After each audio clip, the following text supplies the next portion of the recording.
Here's what's motivating him. I'll give you the quotes. The personal thing from outside of the ring makes the revenge factor. Wilder approached myself and my wife and my kids. It was a situation that was not boxing related. The gratification and the fact that my personal revenge, knocking out Deontay Wilder, is a lot bigger than just an actual win or KO on any other given night. It's been the biggest motivational tool in this last camp, the one thing that gets me up early in the morning to run. How do you respond to that? I mean, first of all, Breazeale, all that story he made up is lies. He came to my city and he threatened my brother as well as my family. I don't take threats lightly. He don't say that part. He don't own up to that part. He said I came in a hotel room with 20 goons. I don't have 20 people around me. My entourage is very small. You can't control people like that. And with the situation up in there, he talking about his wife and kids. That's the main thing people want. If you want to get attention, you want a clout chase, you add women and children in there. See, him and his wife was running around the room. His wife was like Xena, the warrior princess, running around yelling. His children, they don't even know where his kids was because my brothers was protecting them like if they was my own. Breazeale is just an opportunist. He's one of those type of people that will waste water and ice in your business and slip on their own purpose just to sue you. And, I don't take that lightly. I can't wait for Saturday night. It's gonna be a massacre. I've always talked about wanting something on my record, wanting a body on my record. And, in boxing, you get the opportunity to do what you gotta do and get paid for it. That's what I love about it. So I appreciate them for start stirring the peace. I'm a peaceful person. I come in peace until you disturb my peace. And when you do that, all hell breaks loose. I just want to be very clear because obviously people know you as a knockout artist, but people associated with the sport of boxing and beyond know you as a really, really classy dude. I want to make sure that I'm clear. Are you saying that he was lying about bringing up the wife and kid and trying to put them into the mix as well? Are you saying that's not true? You definitely lying. Okay. I want to rewind what you just said. You said you always wanted a body on your record. What do you mean by that with respect to Breazeale? I mean, what's understood don't have to be explained.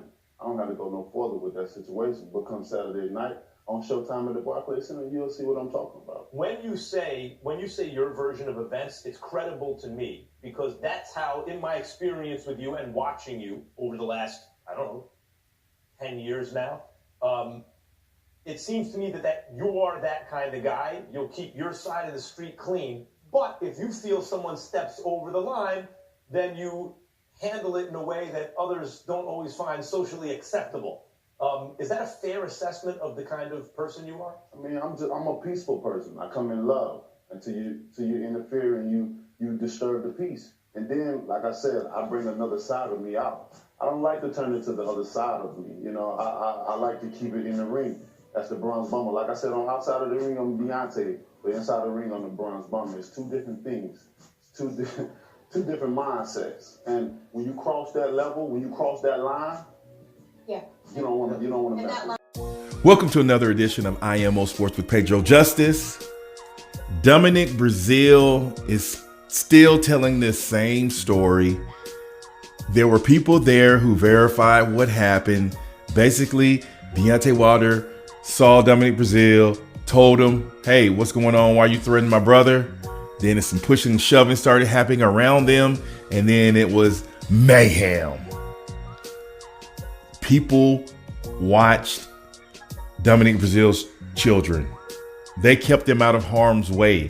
So I think Dominic Breazeale was just embarrassed because he didn't think that Marcellus was going to hit him back, and Marcellus hit him. He was just sharper with the punch, and he's embarrassed about that. And that's that. Deontay Wilder was standing up for his brother, but he definitely did not throw the first punch at all. Everything was really happening around them, not necessarily those two getting into it, hitting each other. So Dominic Breazeale, basically, this is personal for you, and this is personal for Deontay Wilder. So guess what's going to happen in the fight? The same thing that happened between Deontay Wilder and Bermane Stiverne. Stiverne was talking all that trash. It was personal. He said he was going to do so many things, and look what happened to Stiverne. One of the wickedest knockouts you've ever seen. If Dominic Breazeale comes in here with that slow motion jab and that laziness, he's going to get knocked out. knocked out. Night, night. Night, night. It's going to be over. So Deontay Wilder is ready to go. He's on a mission. Max, when he says it's about a body, it's not necessarily saying that he wants to end his life. He wants to end the foolishness of Dominic Breazeale and let him know that this is real. And after May 18th, you will see Dominic Breazeale will never be the same again. Let me know what you think. Until next time, it's Pedro Justice.